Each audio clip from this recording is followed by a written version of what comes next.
শবে মেরাজের আমল বলতে কোনো কিছু আছে কিনা, এটা একটা বড় প্রশ্ন। আমরা যখনই রজব মাস শুরু হয় তখনই আমরা জিজ্ঞাসা করতে থাকি আলেমদের কাছ থেকে যে শবে মেরাজের নামাজ কিভাবে পড়বো, এই শবে মেরাজের আমলটা কি। শবে মেরাজ উপলক্ষে সারা রাত জেগে ইবাদত করা এবং শবে মেরাজ উপলক্ষে 26তম দিন পার হয়ে 27তম রাত যখন শুরু হয় তখন সাহরি খেয়ে 27 রজবে রোজা রাখা, এটা আমাদের সমাজে বহুল প্রচলিত। অথচ ভাইরা আমার, যেটা আমরা শুরুতে বলেছি, রজব মাসের 27 তারিখে নবী সাল্লাল্লাহু আলাইহি ওয়াসাল্লামের মেরাজ হয়েছে এমনটি নিশ্চিত কোনো বিষয় নয়। নবীজির মেরাজ হয়েছে সেটা মহাসত্য, সেটা চরম সত্য। সেটা কি রজবে হয়েছে, না জুমাদাল, নাকি সে রবিউল আউয়ালে হয়েছে, নাকি রমাদানে হয়েছে, নাকি শাওয়ালে হয়েছে, 15-16টি মত আছে ইতিহাসবিদদের। যদি ধরেও নেই আমরা রজবের এই 27 তারিখে হয়েছে, যেমন কোন কোন ইমামগণ বলেছেন, সে আলোকে যদি আমরা ধরেও নেই, তারপর আমরা বলবো নবী সাল্লাল্লাহু আলাইহি সাল্লামের মেরাজ হয়েছে হিজরতের আগে। এরপর নবী সাল্লাল্লাহু আলাইহি সাল্লাম প্রায় 11 বছর বেঁচে ছিলেন। এই পুরো সময় জুড়ে কখনো তিনি মেরাজ দিবস, মেরাজ রজনী উদযাপন এটা তিনি কখনো করেছেন বলে কোন জাল বা জয়ীফ হাদিসে পর্যন্ত বর্ণিত হয়নি। বিধায় মেরাজের এই ঘটনার পুনরাবৃত্তি বা এই ইতিহাস, ওই তারিখটা পুনরাবৃত্তিকে আপনার কেন্দ্র করে প্রতি বছর একটা বিশেষ দিনকে শবে মেরাজ উদযাপন করা, রাতভর বিশেষভাবে ইবাদত করা, দিনভর বিশেষ গুরুত্ব দিয়ে রোজা রাখার কথা বিশুদ্ধ কোনো হাদিস দ্বারা প্রমাণিত নয়। আমরা শুধুমাত্র মেরাজের বিষয় থেকে শিক্ষা গ্রহণ করব, মেরাজ থেকে আনিত নামাজটা আমরা আদায় করব। এর বাইরে এই তারিখকে কেন্দ্র করে রাতভর ইবাদত আপনি অন্য সময় করতে চাইলে এই মাসেও করেন, এই রাতেও করেন, অন্য সময় নফল নামাজ পড়েন, আপনি এই দিনে নফল নামাজ পড়ার নিষেধ নাই। কিন্তু মেরাজকে কেন্দ্র করে কোনো নামাজ, মেরাজকে কেন্দ্র করে কোনো রোজা, এটা কোনো বিশুদ্ধ হাদিস দ্বারা বর্ণিত হয় নাই। অনেকে এই রজব মাসে বিশেষ উমরা করেন, যেটাকে উমরায়ে রজবিয়া বলে। এটা বিশেষ ফজিলতের কথা মানুষ নিজেরা অনেকে বানিয়ে নিয়েছে, অথচ এটিও কোনো বিশুদ্ধ হাদিস দ্বারা বর্ণিত হয়নি। অনেকে 27 রজবে সালাতুর রাগায়েব নামে বিশেষ প্রক্রিয়া, বিশেষ নামাজ পড়ে, এটাও কোনো হাদিস দ্বারা বর্ণিত হয় নাই। আল্লাহ কোরআনে বলেছেন, মা আতাকুমুর রাসূলু ফাখুযু ওয়া মা নাহাকুম আনহু ফান্তাহু, তোমাদেরকে রাসূল যা দিয়েছেন সেটা আঁকড়ে ধরো, যা নিষেধ করেছেন সেটা থেকে তোমরা বেঁচে থাকো।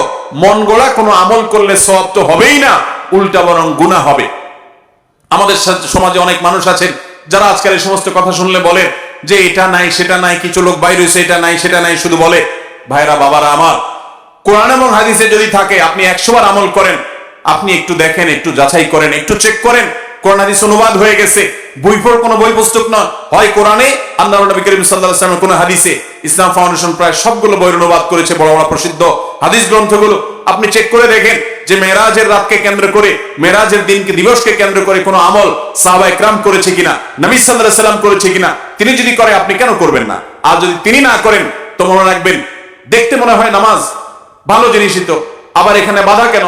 অনেকে বলেও যে রাত্রে মানুষ নামাজ পড়বে, চুরি তো করবে না, গান তো শুনবে না, তাহলে কিছু হুজুররা বাধা কেন দেয়? ভাইরা আমার, নামাজ আপনি পড়েন, এটাতে কোনো সমস্যা নেই, কিন্তু এই রাতে কোরআন হাদিসের নির্দেশ, ইসলামের নির্দেশ মনে করে যদি কোনো কাজ করেন, অথচ ইসলাম আপনাকে নির্দেশ করে নাই, তাহলে সেটা হলো মনগড়া আমল। মনগড়া আমলকে বলা হয় বিদআত, আর বিদআত হলো গোমরাহি, ভ্রষ্টতা। ওয়া কুল্লু দালালাতিন ফিন্নার, আর নবীজি বলেছেন সকল ভ্রষ্টতার ঠিকানা কোথায়? জাহান্নাম।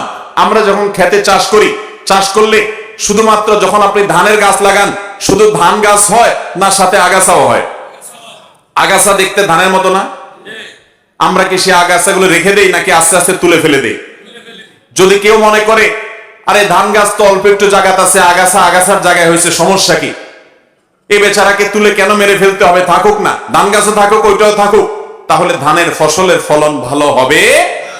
আপনার ঈমান এবং আমলের ফলন যদি ভালো হতে হয়, তাহলে বিদআত এবং মনগড়া আমল এগুলো থেকে নিজেকে সরাতে হবে। আপনি এমনি নিজে থেকে নফল আমল করেন, সেটা ভিন্ন কথা, কিন্তু বিশেষ কোন দিবসে কোরআন হাদিসে আছে বা ইসলামের নির্দেশ মনে করে, বিশেষ ফজিলত মনে করে যখন করবেন, তখন সেটা বিদআতে পর্যবসিত হবে। অতএব মেরাজ এটাকে উদযাপন নয়, আসল মেরাজকে উপলব্ধি করার চেষ্টা করি। মেরাজকে ঘটা করে পালন করা নয়, বরং মেরাজের শিক্ষাগুলো দিয়ে আমাদের জীবনকে আমরা সাজাবার চেষ্টা করি, চেষ্টা করবো তো ইনশাআল্লাহ। আল্লাহ রাব্বুল আলামিন আমাদের সবাইকে মেরাজের এই গুরুত্ব বুঝার তৌফিক দান করুন। এই মেরাজের অন্যতম বড় শিক্ষা হলো আমাদের প্রিয় নবী সাল্লাল্লাহু আলাইহি ওয়াসাল্লামের মর্যাদা কত বেশি, এই মেরাজ থেকে আমরা উপলব্ধি করার সুযোগ পাই। কারণ তিনি তার হাবিবকে ডেকে নিয়ে গেছেন এবং অন্য নবীদের সাথে সাক্ষাৎ করিয়েছেন, নবী এবং রাসূলদের ইমামতি করিয়েছেন, এতগুলো বিষয় দিয়ে আল্লাহ তাআলা প্রমাণ করেছেন তার হাবিবের মর্যাদা কত বেশি। সেই সাথে মসজিদে আকসা এবং বাইতুল মাকদিসের যে মর্যাদা অনেক বেশি, সেটাও কিন্তু এই মেরাজের ঘটনা থেকে বোঝা যায় যে আল্লাহর হাবিবকে আল্লাহ তাআলা সেখানে প্রথমে নিয়ে গেছেন এবং বলেছেন কোরআনে যে তার চতুর্পাশে আল্লাহ তাআলা বারাকা দিয়েছেন। অতএব আমরা মেরাজের এই সকল শিক্ষাগুলো আমরা অর্জন করার চেষ্টা করব তো ইনশাআল্লাহ, এই শিক্ষাগুলো ধারণ করবো তো আমরা ইনশাআল্লাহ। আল্লাহ আমাদেরকে তৌফিক দান করুন। মোহতারাম হাজরিন, মসজিদে আকসায় যদি কেউ এক রাকাত সালাত আদায় করে, বিভিন্ন রকম বর্ণনা আছে, কোন কোন বর্ণনা আছে আল্লাহ রাব্বুল আলামিন তাকে 500 রাকাত নামাজের সওয়াব আদায় করার সওয়াব দান করবেন।